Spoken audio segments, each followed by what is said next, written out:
Assalamualaikum warahmatullahi wabarakatuh. Selamat pagi, salam sehat dan salam sejahtera bagi kita semua. Kali ini di awal Ramadan ini, pertama-tama saya ucapkan selamat menunaikan ibadah puasa di bulan Ramadan bagi teman-teman yang melaksanakannya. Semoga bisa melaksanakan ibadah puasa Ramadan ini sampai akhir dengan tetap sehat dan semangat. Baik, karena ini Ramadan, jadi pertemuan kita lebih awal ya, dari biasanya jam 8, sekarang menjadi jam 7. Baik, ini pertemuan ini masih terkait dengan digital teknologi. Saya akan memberikan materi tentang tata kelola pelayanan publik terkait dengan digital teknologi. Sebentar, saya akan share.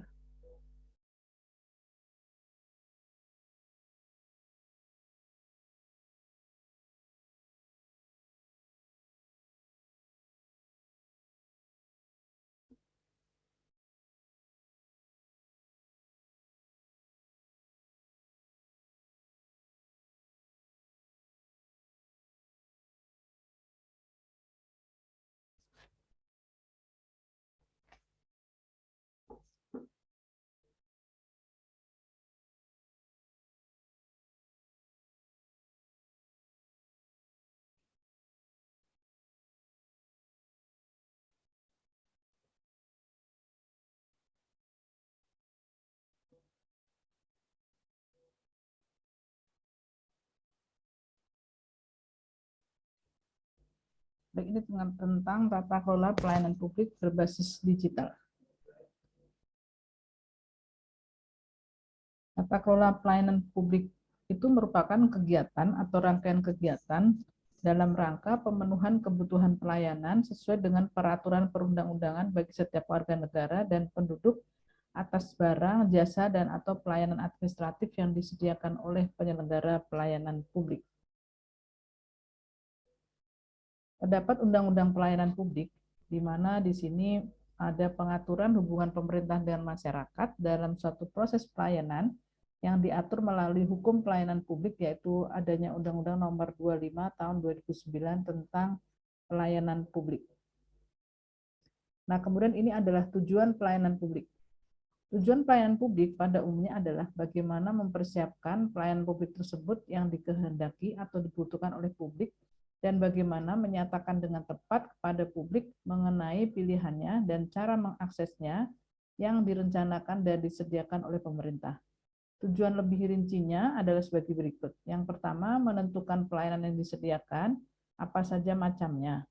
Kemudian memperlakukan pengguna layanan sebagai customers, kemudian berusaha memuaskan pengguna layanan sesuai dengan yang diinginkan mereka, kemudian mencari cara penyampaian pelayanan yang paling baik dan berkualitas, dan berikutnya adalah menyediakan cara-cara bila pengguna pelayanan tidak ada pilihan.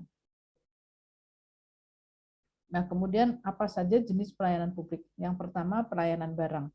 Pelayanan pengadaan dan penyaluran barang bisa dikatakan mendominasi seluruh pelayanan yang disediakan pemerintah kepada masyarakat. Pelayanan publik kategori ini bisa dilakukan oleh instansi pemerintah yang sebagian atau seluruh dananya merupakan kekayaan negara yang tidak bisa dipisahkan atau bisa diselenggarakan oleh badan usaha milik pemerintah yang sebagian atau seluruh dananya berasal dari kekayaan negara yang dipisahkan. Yang kedua adalah pelayanan administratif. Pelayanan publik dalam kategori ini meliputi tindakan administratif pemerintah yang diwajibkan oleh negara dan diatur dalam perundang-undangan dalam rangka mewujudkan perlindungan pribadi, keluarga, kehormatan, dan harta benda, juga kegiatan administratif yang dilakukan oleh instansi non-pemerintah yang diwajibkan oleh negara dan diatur dalam perundang-undangan serta diterapkan berdasarkan perjanjian dengan penerima pelayanan. Yang ketiga adalah pelayanan pembangunan. Pelayanan pembangunan merupakan pelayanan masyarakat yang terkait dengan penyediaan sarana dan prasarana untuk memberikan fasilitas kepada masyarakat dalam aktivitasnya sebagai warga masyarakat, seperti penyediaan jalan, jembatan, pelabuhan, dan lain sebagainya. Yang keempat adalah pelayanan utilitas. Pelayanan utilitas ini merupakan penyediaan utilitas seperti listrik, air, telepon, dan transportasi. Berikutnya adalah pelayanan kebutuhan pokok. Pelayanan kebutuhan pokok merupakan pelayanan yang menyediakan bahan-bahan kebutuhan pokok masyarakat dan kebutuhan perumahan seperti penyediaan beras, gula, minyak, gas, tekstil, dan perumahan murah. Yang berikutnya adalah pelayanan kemasyarakatan. Pelayanan kemasyarakatan merupakan pelayanan yang berhubungan dengan sifat dan kepentingan yang lebih ditekankan kepada kegiatan-kegiatan sosial kemasyarakatan seperti pelayanan kesehatan, pendidikan, ketenagakerjaan, penjara, rumah yatim piatu, dan lain sebagainya. Nah, ini adalah asas-asas pelayanan publik. Saya ambil dari pelayananpublik.id. Asas-asas pelayanan publik yang pertama adalah untuk kepentingan umum, kemudian adanya kepastian hukum, adanya kesamaan hak, adanya keseimbangan antara hak dan kewajiban, adanya keprofesionalan, adanya partisipatif, dan terakhir adanya persamaan perlakuan atau tidak diskriminatif. Nah, berikutnya adalah kewajiban penyelenggara pelayanan publik. Pelayanan publik menjadi sebuah tanggung jawab utama pemerintah kepada masyarakat, baik pelayanan dalam bentuk administrasi publik, jasa publik, maupun barang publik, sebagaimana diatur dalam Pasal 1 Undang-Undang Nomor 25 Tahun 2009 tentang pelayanan publik. Dalam melaksanakan pelayanan publik, penyelenggara pelayanan berkewajiban untuk menyediakan sarana, prasarana, serta fasilitas bagi pengguna layanan, termasuk bagi pengguna layanan berkebutuhan khusus, sebagaimana diatur dalam Pasal 29 Undang-Undang Nomor 25 Tahun 2009 tentang pelayanan publik. Nah, ini kita masuk ke pelayanan publik di era digital. Pada era digital ini, masyarakat menginginkan segala kepengurusan lebih cepat, efektif, dan efisien. Itu sebabnya pelaksanaan pelayanan publik dituntut untuk dapat memberikan layanan yang prima.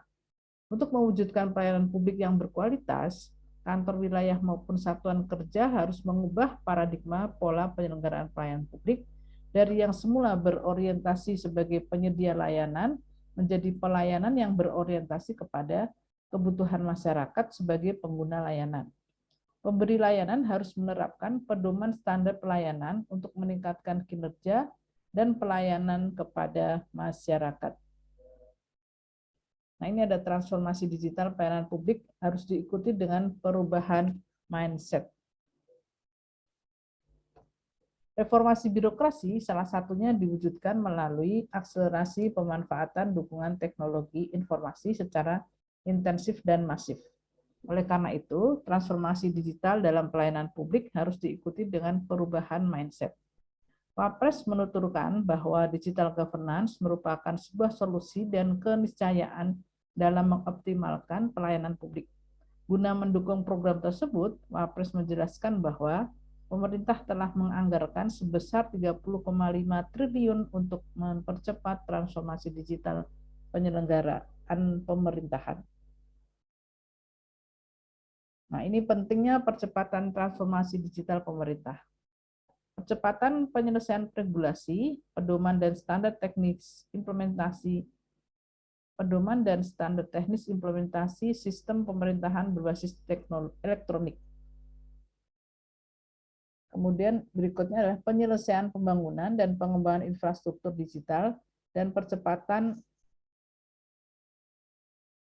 integrasi sistem aplikasi pemerintahan atau e-government yang terpadu dan terintegrasi secara nasional. Kemudian penataan dan penyederhanaan struktur proses bisnis kementerian, lembaga, dan pemerintah daerah sebagai respon atas perubahan perilaku dan kebutuhan layanan masyarakat di era digital. Kemudian juga ada peningkatan kapasitas dan kompetensi ASN, utamanya dalam literasi digital, untuk mewujudkan transformasi digital birokrasi menuju birokrasi kelas dunia.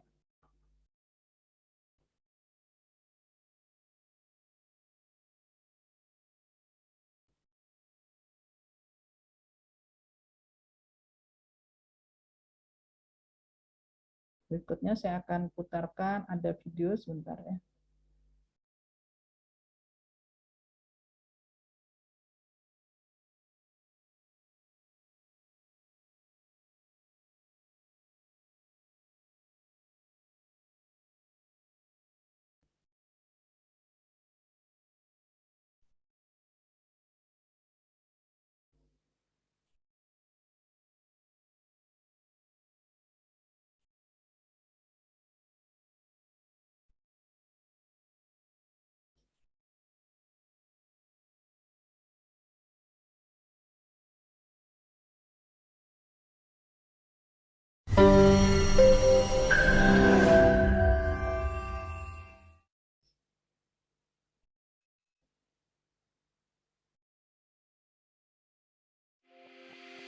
Bagi masyarakat Kalimantan Barat, Danau Sentarum merupakan taman nasional dengan kekayaan alam yang kecantikannya dikenal di seluruh dunia. Inilah yang menginspirasi kami, Pengadilan Tinggi Pontianak, dalam memberikan pelayanan terpadu satu pintu atau PTSP kepada para pencari keadilan di wilayah Kalimantan Barat. Kami melakukan transformasi digital layanan PTSP ke dalam layanan elektronik Sentarum, sistem elektronik terpadu layanan peradilan umum, agar menjadi home base yang mudah dan nyaman bagi para pengguna layanan. Di dalam Sentarum ini, kami juga menghadirkan inovasi-inovasi layanan seperti sistem pelayanan kepegawaian atau SIPLAN yang digunakan untuk memberikan layanan usul promosi dan mutasi, kenaikan pangkat, pensiun, izin belajar, karpet, karis, karsu, izin dan cuti KPN, dan laporan disiplin dan pegawai. ERPA, Elektronik Registrasi Penyumpahan Advokat. Sentris, Sistem Elektronik Izin Penelitian dan Riset. Siul Bemo, Sistem Usulan Belanja Modal. Simantap, Sistem Manajemen Penata Usahaan Persediaan. SIEKA, Sistem Evaluasi Kinerja. Serta SIMNEF, Sistem Manajemen Evidence. Selain inovasi layanan digital tersebut, kami juga terus berinovasi, melakukan perbaikan-perbaikan terhadap sarana PTSP yang ada untuk dapat meningkatkan kualitas layanan kami. Serta melakukan pelatihan petugas secara berkala, baik secara internal maupun eksternal, untuk meningkatkan kemampuan kami dalam berkomunikasi kepada pengunjung.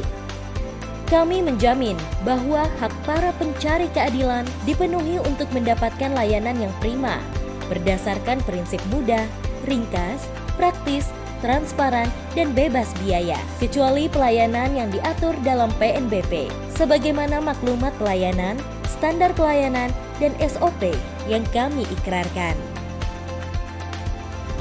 Tidak terkecuali, akses pelayanan bagi golongan prioritas, khususnya penyandang disabilitas. Kami berusaha hadir menyelenggarakan pelayanan publik yang memenuhi dan melindungi hak penyandang disabilitas.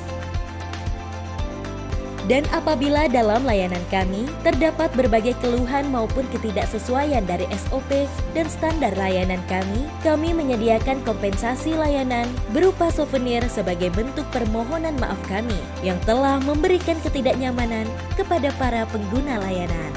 Wassalamualaikum warahmatullahi wabarakatuh. Salam sejahtera, Om Santi Swastiastu, Namo Buddhaya, salam kebajikan.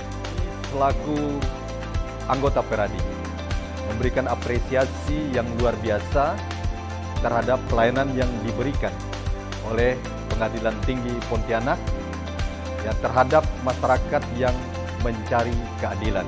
Assalamualaikum warahmatullahi wabarakatuh. Shalom, Om Swastiastu, Namo Buddhaya, salam kebajikan. Saya Nani Indrawati, Wakil Ketua Pengadilan Tinggi Pontianak. Dalam rangka meningkatkan kepercayaan masyarakat pada lembaga peradilan, Pengadilan Tinggi Pontianak tidak pernah berhenti menghadirkan inovasi layanan yang diharapkan dapat meningkatkan efisiensi, memotong rantai birokrasi, dan meningkatkan kepuasan pelayanan. Sentarum, SIEKA, ERPA, Sentris, Syurbemo, SIPLAN, Simantap, dan SIMNEF, semua inovasi tersebut kami berikan untuk menunjang pelayanan yang prima.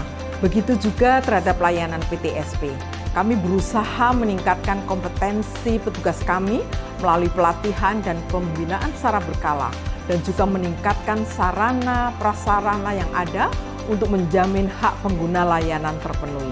Terima kasih atas kerjasamanya. Shalom, Om Santi Santi Om.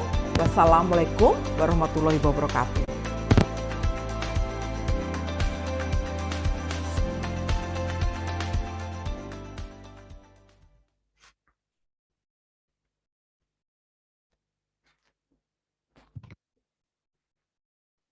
Demikian materi hari ini, dan kita bisa lanjutkan ke diskusi kelompok.